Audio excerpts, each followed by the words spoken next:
This one there.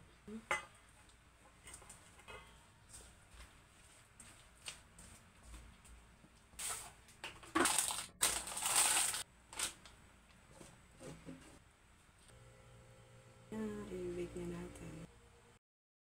So, sasalang na natin to.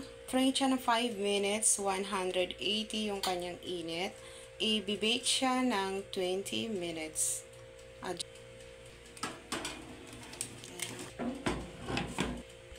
Una yung aking cake.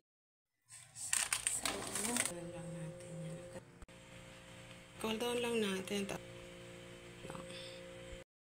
Ito naman yung aking binake na carrot cake. Cool down. Ang bango.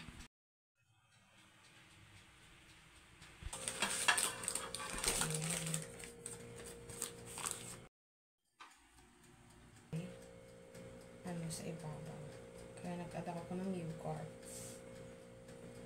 Yan. May yogurt ako na toppings. So, yogurt. Ayan.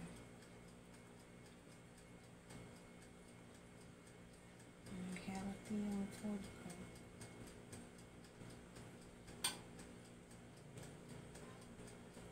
Tapos, feel like cinnamon ko. If not, don't put the cinnamon. Ayan. At masayang. Gusto ko may diba? So, ayan na yung aking carrots cake.